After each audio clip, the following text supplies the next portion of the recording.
আজি কিছুমান কাম নিষ্পত্তি কৰি থাকোঁতে ইতিমধ্যে নিশা 11 বাজিছিল আৰু বাহিৰত প্ৰচণ্ড বৰষুণ দি আছিল। অফিচৰ ডিউটি সময়ৰ কোনো সীমা নাই। বাইকত তিতি ঘৰৰ ফালে গৈ আছিলোঁ। ঘৰত অকলে থাকোঁ, গতিকে যাবলৈ মোৰ কোনো খৰখেদা নাই। বাটত হঠাৎ মোৰ চকু সৰু ছোৱালী এজনীৰ ওপৰত পৰিল। তাইৰ বয়স চাগে 17 বছৰ। বৰষুণত বহি ঠাণ্ডাত তাই কিয় তিতি কঁপি উঠিছিল নাজানো। মই অলপ আগুৱাই গৈছিলোঁ যদিও তেতিয়া মোৰ চকুৰ আগৰ 4জন মানুহৰ ওপৰত পৰিল, যিসকলে বাছ ষ্টেণ্ডত বহি মদ খাই সেই ছোৱালীজনীলৈ চাই আছিল। এইটো মোৰ বাবে ঠিক যেন নালাগিল। গতিকে মই ছোৱালীজনীৰ ফালে ঘূৰি আহিলোঁ। ছোৱালীজনীক সুধিলোঁ, তুমি ইয়াত ইমান দেৰিকৈ কি কৰি আছা? তাই ডাঙৰ চকুৰে পুতলাৰ দৰে মোৰ ফালে চাবলৈ ধৰিলে। মোৰ ফালে চাই তাইৰ নীলা চকু দুটাত ভয় স্পষ্টকৈ দেখা গ'ল। মই তাইক ক'লোঁ, ইয়াত ইমান নিশা থকাটো ঠিক নহয়। তুমি ঘৰলৈ যোৱা উচিত। তাই মোক কিবা এটা ক'বলৈ মুখখন মেলিলে যদিও তাৰ পিছত নিমাত হৈ মূৰটো নমাই দিলে।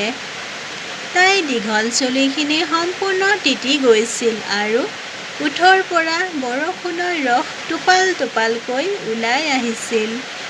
ছোৱালীজনী ওখ আৰু গোলাপী আৰু শৰীৰটো বৰ সৰু আছিল। মই ক'লোঁ, তোমাক ঘৰত থৈ আহোঁগৈ ব'লা। তাই মাথো ক'লে যে বহুত দূৰৈত ঘৰ। মই সুধিলোঁ, তোমাৰ ঘৰখন কিমান দূৰ? তাই একো নক'লে। মই ক'লোঁ, কোনো সমস্যা নাই, বাইকেৰে নমাই দিম, বহা। তেওঁ ক'লে যে ই সাগৰৰ সিপাৰে আৰু বাইকেৰে যাব নোৱাৰে। এই কথা শুনি মই থতমত খালোঁ। মই সুধিলোঁ, এই চহৰত আপোনাৰ কোনো আত্মীয় আছে নেকি? ভয় খাই তাই নিৰ্দোষীভাৱে মূৰটো জোকাৰি ক'লে, নাই। তেওঁ নিৰ্দোষিতা দেখি মোক তেওঁৰ ফালে টানি আনিছিল। মই তেওঁক ক'লোঁ, চাওক, ইতিমধ্যে দেৰি হৈছে। এটা কাম কৰক, কাইলৈ ৰাতিপুৱা মোৰ ঘৰলৈ আহক। মই তোমাক তোমাৰ ঘৰলৈ ঘূৰাই পঠাবৰ ব্যৱস্থা কৰিম। মোৰ কথা শুনি তাই সকাহ সমনীয়া এটা কাঢ়িলে আৰু তাৰ পিছত তাই মোৰ লগত যাওঁ বুলি ক'লে। মই তাক মোৰ বাইকত বহিবলৈ দি মোৰ ঘৰলৈ লৈ আহিলোঁ। ঘৰৰ পৰাই বাইকখন ৰখাই থাকোঁতে হঠাতে জোৰেৰে বজ্ৰপাত পৰিলে। ইমান ডাঙৰ শব্দ যে হৃদয়খন জোকাৰি গ'ল। সেই ছোৱালীজনীয়ে ভয়ত মোৰ লগত আঁকোৱালি লৈছিল। তিতা ছোৱালী এজনীয়ে মোৰ লগত আঁকোৱালি লৈ আছিল। মই মাত্ৰ 21 বছৰীয়া আছিলোঁ। মোৰ ভিতৰত আগ্নেয়গিৰি এটা বিস্ফোৰণ হ'বলৈ আৰম্ভ কৰিছিল। কিন্তু সেই নিৰীহ শিশুটিক কিবা ভুল কৰিব বিচাৰিছিলোঁ নে নাই ক'ব নোৱাৰোঁ। মই তাক জোৰেৰে ধৰিলোঁ যাতে সি আতংকিত নহয়। এই তিতা বতৰত তাইৰ শৰীৰৰ তাপে মোৰ শৰীৰত জুই জ্বলাইছিল। মোৰ ভিতৰত এটা প্ৰবল হেঁপাহ জাগি উঠিছিল বা মোৰ মনটো মোৰ নিয়ন্ত্ৰণত নাছিল।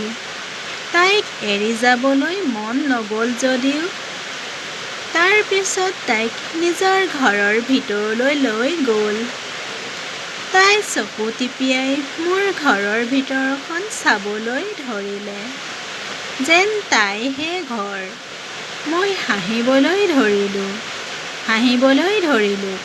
কিয় নাজানো কিয় এই ছোৱালীজনীয়ে মোৰ ঘৰত ভৰি দিয়াৰ লগে লগে আজি প্ৰথমবাৰৰ বাবে ভিতৰি ভিতৰি ইমান সুখী অনুভৱ কৰিলোঁ। মই খৰধৰকৈ নিজে টাৱেল এখন লৈ তাইক দিলোঁ। ক'লোঁ, মচি লোৱা। মই খৰধৰকৈ নিজেও মচিবলৈ ধৰিলোঁ। কিন্তু ছোৱালীজনীয়ে সেই তিতা অৱস্থাত বৃত্তাকাৰে ঘূৰি ফুৰিবলৈ ধৰিলে। যেন তাই তিতিছে বুলি একো গুৰুত্ব নিদিলে। মই ক'লোঁ, তোমাৰ ঠাণ্ডা লাগিব। তেওঁ ক'লে যে সাগৰৰ দৰে অনুভৱ নহ'ব। তেওঁ কোৱা কথাখিনি মোৰ বুজাৰ বাহিৰত আছিল। তাই কি ক'ব বিচাৰিছে সাগৰ? কোন সাগৰৰ কথা কৈছে তাই? মই ভাবিলোঁ যে হয়তো তেওঁৰ ঘৰখন সাগৰৰ ওচৰত আৰু তিতি যোৱাৰ অভ্যাস আছে। মই খৰধৰকৈ কাপোৰ সলাই ছোৱালীজনীক নাইট গাউন এটা দি পিন্ধিবলৈ ক'লোঁ। কিন্তু ছোৱালীজনী তিতা কাপোৰ পিন্ধি মোৰ ওচৰলৈ আহিল।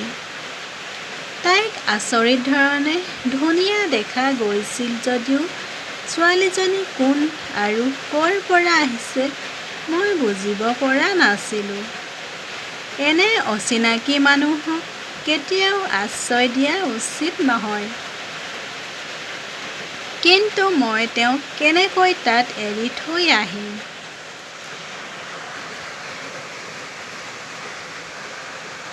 তিতা কাপোৰবোৰৰ তাইৰ শৰীৰত ইমানেই লাগি আছিল যে তাইৰ শৰীৰৰ প্ৰতিটো উখহি উঠা অংশ মই দেখিবলৈ পালোঁ। আৰু মোৰ ভিতৰত এটা অদ্ভুত শিহৰণ বিয়পিবলৈ ধৰিলে। মই আকৌ তাইক এইটো পিন্ধিবলৈ ক'লোঁ। কিন্তু তাই মনে মনে সন্মুখত থিয় হৈ থাকিল। অৱশেষত বাধ্যবাধকতাৰ বাবে টাৱেলখন তুলি লৈ তাইৰ শৰীৰটো মচিবলৈ ধৰিলোঁ। তাইৰ উশাহ-নিশাহ বহুত খৰকৈ ওলাই আহিছিল। তাৰ ডিঙিটো শুকান হৈ আহিছিল আৰু মোৰ ডিঙিটো শুকান হৈ আহিছিল। মই তাইৰ চুলিখিনি ভালদৰে মচিলোঁ আৰু তাৰ পিছত ক'লোঁ, এই গাউনটো লৈ পিন্ধক। কিন্তু তাই একো কোৱা নাছিল। এটা ঠাইত থিয় হৈ আছিল। মই তাইৰ ফালে চাবলৈ ধৰিলোঁ আৰু তাৰ পিছত ক'লোঁ, ঠিক আছে, মই ওলাই যাম। তুমি সলনি কৰি লোৱা। কিন্তু মই যাবলৈ আৰম্ভ কৰাৰ লগে লগে তাই মোৰ হাতত ধৰিলে। তাইৰ সূক্ষ্ম হাতখন মোৰ হাতখন সংস্পৰ্শ কৰিলে মোৰ ভিতৰত এটা সোঁত বৈ আহিল। তাই ক'লে, মোক এৰি নাযাবা। মোৰ ভয় লাগে। প্লিজ মোক সলনি কৰি দিব। এই কথা শুনি মোৰ উশাহ বন্ধ হৈ গ'ল। তাৰ পিছত চকুত পৰিল ছোৱালীজনী তিতা কাপোৰ, ৰঙা ৰঙৰ গাউন পিন্ধিছে। কিহৰ পৰা তৈয়াৰ কৰা হৈছিল নাজানো, কিন্তু দেখাত হুবহুৰ মাছৰ দৰে আছিল। মই চকু দুটা মুদি ছোৱালীজনীৰ কাপোৰ সলাবলৈ ধৰিলোঁ। তাইৰ শৰীৰটো এনেকৈ চাব বিচৰা নাছিলোঁ, নহ'লে মই অনিয়ন্ত্ৰিত হৈ পৰিলোঁহেঁতেন। কিন্তু কাপোৰ সলনি কৰি থাকোঁতে সি তাইৰ শৰীৰটো চুবলৈ ধৰিলে। কিন্তু তাইৰ শৰীৰটোৰ স্পৰ্শ কৰাৰ লগে লগে মই বৰ আচৰিত হ'লোঁ। যেন তাইৰ গোটেই শৰীৰটোত বালি আছে। এই কথা বুজি পোৱাৰ লগে লগে মই চকু মেলিলোঁ আৰু তাইৰ অলংকৃত শৰীৰটো দেখাৰ লগে লগে মোৰ ইন্দ্ৰিয়বোৰ উৰি গ'ল। তাইৰ শৰীৰটো দেখি মোৰ চকু দুটা ডাঙৰ হৈ গ'ল। গাখীৰৰ দৰে বগা শৰীৰটোত বালিৰ কণাবোৰ আবদ্ধ হৈ আছিল। সেই অৱস্থাত মই তাইক বাথৰুমলৈ লৈ গৈ ভালদৰে গা ধুৱাবলৈ ধৰিলোঁ। তেওঁক এই অৱস্থাত দেখি মই আৱেগিক হৈ উঠিছিলোঁ যদিও মনত শ শ প্ৰশ্নৰ সৃষ্টি হৈছিল। কাৰণ ইয়াৰ শৰীৰত ইমানবোৰ কণা কিয় আছে? সাগৰৰ পৰা উপঙি আহিছিল নেকি? মই মুহূৰ্তত মোৰ মদ্যপান আৰম্ভ হৈছিল। কেনেবাকৈ মই তাইক চাফা কৰি টাৱেলেৰে তাইৰ শৰীৰৰ অংশটো মচি দিলোঁ আৰু তাৰ পিছত তাইক গাউনটো পিন্ধাই দিলোঁ। তাইৰ কাপোৰবোৰ শুকুৱাবলৈ এৰি দিয়া হৈছিল যদিও এই ছোৱালীজনীয়ে কেনেকৈ মোৰ সন্মুখত কাপোৰ খুলিবলৈ মান্তি হ'ল?